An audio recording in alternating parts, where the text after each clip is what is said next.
Nanti kalau ada yang masuk nongol Nikita atau siapapun di luar kita, langsung kalian langsung tegur dia ya. Jangan saya yang tegur. Tegur dia. Jum. Jangan masuk ke dia gitu loh, atau ke orang lain yang tidak berkepentingan. Oke, kita mulai. Silakan. Besok ada periksa bang, dia bakalan datang ya bang atau seperti? Oke, pertama saya sedang berada di Johor, Malaysia. Ada sesuatu urusan dan saya bersama dengan abang saya, Bang Haji Wirdansa, bang kandung saya, dan bersama dengan istri saya. Kenapa saya bawa ini Bu Ade? Supaya jangan dikira apa yang disampaikan Nikita Mirzani tentang sosok seorang perempuan yang nelpon saya, yang macam-macam, yang tadi akan goyah. Tidak.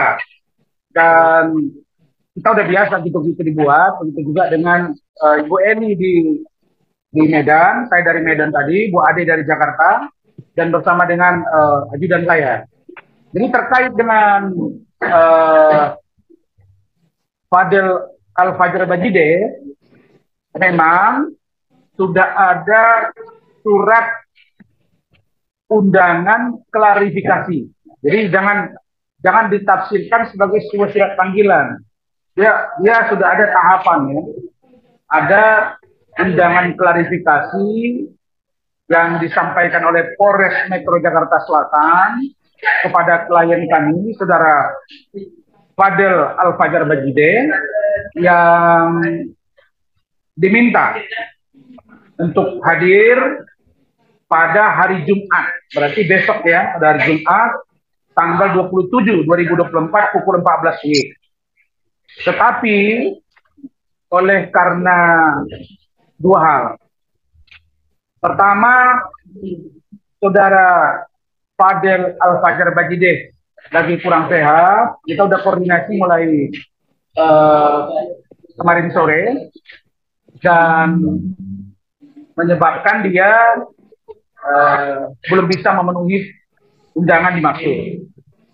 Begitu juga dengan tim saya. Tim saya, secara jujur saya katakan bahwa kita ingin benar-benar profesional dalam menangani perkara ini, dan saya selaku ketua tim dengan teman-teman sedang mengumpulkan barang bukti tambahan yang kami punya. Karena secara jujur saya katakan bahwa kalau ada bahasa-bahasa dari saudari NM yang mengatakan saya sibuk preskon itu salah. Preskon saya itu baru sekali. Selebihnya itu wartawan yang meminta seperti yang kalian lakukan kepada saya malam hari ini.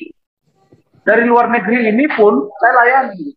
Apalagi saya 12 tahun jadi wartawan. Apalagi posisi saya sekarang adalah Wakil Ketua Dewan Pimpinan Pusat Penasehat Lembaga Bantuan Konsultasi dan Bantuan Penegakan Hukum Persatuan Wartawan Indonesia, PWI Pusat. Jadi saya paham kebutuhan wartawan. Nah, jadi yang setiap hari saya lihat itu datang ke Polres Metro Jakarta Selatan itu adalah saudari NM dan pengacaranya. Nah, jadi yang selalu cuak-cuak di media itu siapa? Kan dia. Kenapa?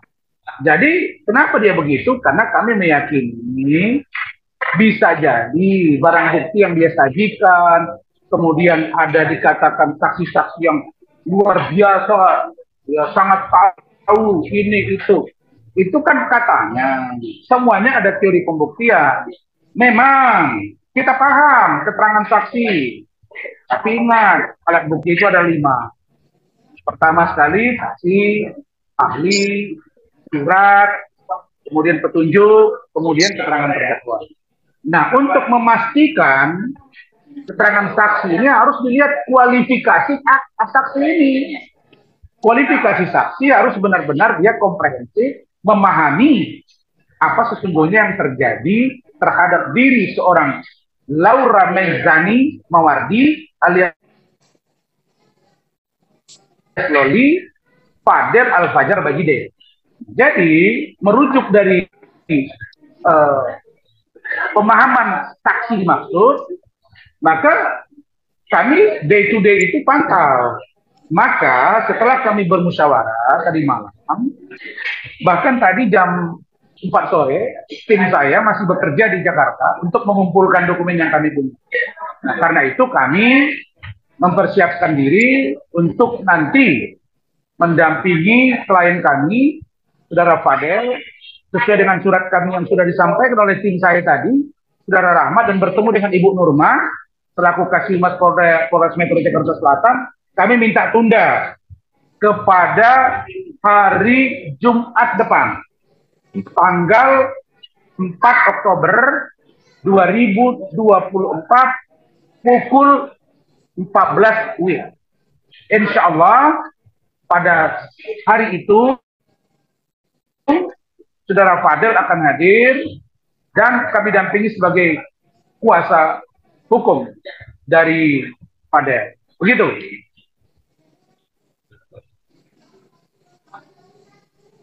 Bang, izin nanya. Silakan.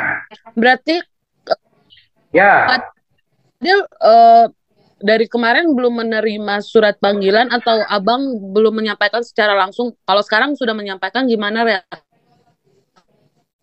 Fadel? Soalnya kemarin dia bertemu secara langsung di Polres. Gimana, Bang? Iya, dia pada waktu itu di preskon kami, Fadel mengatakan siap. Tapi kesiapan ini kan, anak ini kan tidak paham. Dia tidak paham bagaimana yang disebut dengan klarifikasi, bagaimana dengan penyelidikan, bagaimana dengan penyidikan, bagaimana dengan penetapan tersangka, nanti prosesnya akan menjadi terdakwa dan lain-lain. Maka menjadi tugas kami sebagai lawyer untuk memberi pemahaman yang komprehensif tentang dia dan pasal-pasal yang diduga dilakukan oleh Saudara Fadel. Nah, setelah kami menjelaskan kepada dia, kemudian barang bukti dikumpulkan, ya ternyata ya dia mulai dia berpikir tentang dokumen, mana dokumen yang ini, mana dokumen yang ini. Apalagi kami lihat ada keterangan katanya yang tahu betul, yang bisa melihat bagaimana Loli di apartemen, yang lain-lain. Nah, ini semua kumpul-kumpul data. Nah, jadi kemarin sore kita baru dapat info surat itu sampai kepada kita. Tetapi baru kami bedah kasus tadi malam. Kemarin malam maksud saya. Dan kita putuskan untuk menunda karena dia kurang sehat. Kemudian barang bukti yang kami pegang juga masih belum lengkap. Jadi kami buat surat tadi. Kita menghargai sekali panggilan itu, surat permintaan klarifikasi, dan kita akan hadir pada hari Jumat mendatang. Jadi bukan Fadel tidak siap, dia sangat siap. Bahkan meminta untuk dilakukan pertemuan dengan seorang Laura Mezani Mawardi atau Loli. Dan saya agak aneh juga ya, kalau ada seorang pengacara yang mengatakan bahwa, oh kami tidak mau dilakukan konfrontir. Dia nggak berwenang, peraturan Kapolri tentang manajemen penyidikan. Dan yang terbaru, di situ ada restoratif justice, kemudian ada permintaan gelar perkara khusus, kemudian konfrontir. Itu bagian dari yang kami sampaikan, itu hak dia, hak klien itu. Kalau dia merasa misalnya selama ini baik-baik saja, tiba-tiba ada pengakuan yang berbeda dari Loli. Ada apa dengan Loli? Apakah ada yang menyuruh dia? Apakah dia dibawa tekanan? Makanya kalau kami mengharapkan, ya sudah, kami tetap akan minta nanti dilakukan konfrontasi, bertemu. Dan ahli dari mereka ada, dan kami juga ada. Nggak bisa. Jadi jangan dikira datang tiap hari, kalau nanti tidak terbukti saya akan lindas atau saya ludes segala macam. Emang lu siapa ngatur-ngatur hukum di negara ini? Nggak ada, nggak ada, nggak ada. Ya, jadi nggak usah Anda belagak bahwa Anda seolah-olah saya pastikan saya akan jamin masuk penjara. Kau yang sudah masuk penjara. Kau udah pernah masuk penjara. Bahkan ada data terbaru ke saya, 12 kasus yang menimpa dari NM ada di saya. Jadi saya nggak kecut, dan saya udah beritahu bahwa di media semua dan surat kami, Pak Kapolri, Pak Wakapolri, Pak Kabar Eskrim, Pak kemudian Irwasum, Pak Kadif Propam, Karwasidik, Kapolda Metro, Kabid Propam Polda Metro, Kapolres. Kasus ini harus menjadi atensi karena masalahnya serius. Kalau ada seorang ibu ya yang kita duga membiarkan anaknya, ada seorang ibu yang sudah menyampaikan kepada publik bahwa dia tidak menganggap itu anaknya lagi, dan banyak jejak digitalnya. Ada seorang ibu yang mengatakan tidak lagi anaknya itu sudah dibuang dari kakak. Ada seorang ibu yang mengatakan tidak dapat warisan, dan dia tahu kalau anaknya itu di sana nggak ada biaya, dari mana duitnya. Maka menurut pengakuan Fadel, jadilah Loli itu di sana bekerja untuk slot-slot tertentu. Dan itu sebenarnya itulah menghidupi dia. Dan itulah setelah dia pacaran dengan Fadel menasihati dia. Nah, pertanyaannya, apakah boleh anak di bawah umur pacaran? Ya kalau ada hati, nggak ada saya baca di situ. Apabila anak di bawah umur berpacaran dengan seseorang, maka dipidana. Nggak ada.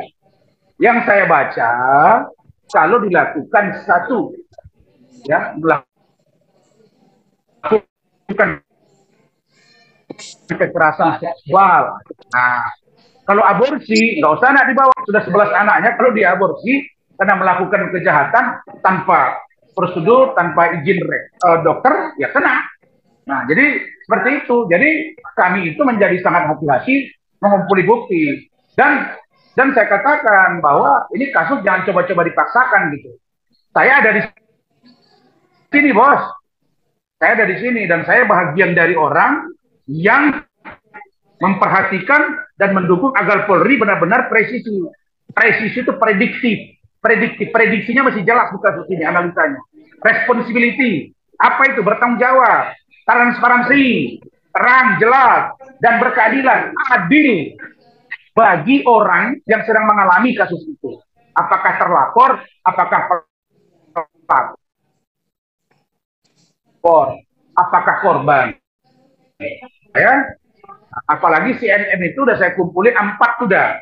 Oh, Anda bilang, oh laporkan saja. Ya, kan kau tidak tahu apakah sudah saya laporkan atau tidak. Kita lihat aja, ya, lihat aja si Dennis mulutnya ember itu, udah kena kan? Nah, saya nggak ada apa-apanya NM di mata saya, jujur aja. Nah, ya kalau dia mau datang ke Polres, ketika klien kami diperiksa kan dia bilang mau ditendang, dipukuli, ya udah datang kau. Coba kau buktikan kata-katamu itu. Kami lihat. Dan klien kami udah ngomong, aku mau lihat bang, om apakah saya dipukuli atau seperti ini, berani nggak? Aku lihat, datang kau NM. Ya, saya nggak pernah berkomentar banyak ini itu. Dia bilang jangan senggol, dia senggol saya. Dibilang saya cabul, dibilang saya bukan pengacara. Aduh, kau ini udah jelas SP3, kasusnya dihentikan. Nah, tapi kalau kau, ya Allah, udahlah, koreksi dirimu. Dan kau tidak menghargai Dokter Oki. Aku menghargai Dokter Oki, makanya aku agak lembut menghadapi kau kemarin itu. Nah, dan karena Oki bilang, sudah bang, begini, oke, saya komunikasi. Aku gak menghargai dia. Kenapa? Karena kau senggol saya. Ini kasus pure antara Fadel dengan Loli dan kalian pelapor. Kok pribadi saya kau senggol-senggol? Kok kau bilang pula saya yang duluan? Saya posting seorang Fadel dan keluarganya ke rumah saya. Ingat itu. Besoknya kami preskon. Setelah preskon, aku tuh dihajarnya melalui pernyataan dia. Ada Lemon yang berbicara. Dia kira Lemon itu tidak bisa masuk jadi unsur. Bisa. Sampai terkenal sekarang Lemon berbicara. Jadi saya sebut aja. si Lemon itu gitu. Begitu. Bang, nanti tadi ucapan abang katanya memang ada juga nungguin juga ya kedatangan. Coba satu-satu ya, satu ya. Bang, Ya bang, tadi kan abang bilang ada juga katanya mau ketemu sama Niki juga bang di Polres, itu benar bang tadi bang?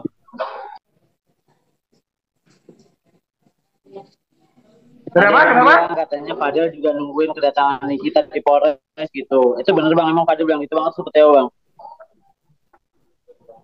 Sendiri. Kan iya. Lemon. Tadi mana? Hot lemon. Oh, jadi itulah dia. Jadi sorry ya. Jadi abang saya dia karena bahasa Malaysia dia nggak tahu jeruk lemon di sini kan. Itu ya. Jadi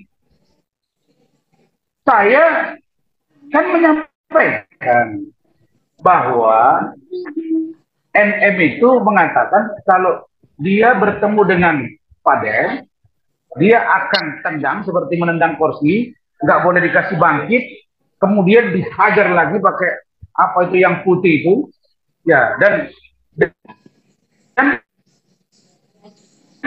pastikan datang, insya Allah kalau panjang umur. Lalu datang aja dia. Saya mau lihat dia apa itu. Kalau dia tidak datang, berarti kamu memang banyak bacot NM. Gitu aja. Ya, jadi kalau di mata saya itu nggak kebal hukum gitu. Ya? Nah, tadi kan abang bilang juga Fadel juga nungguin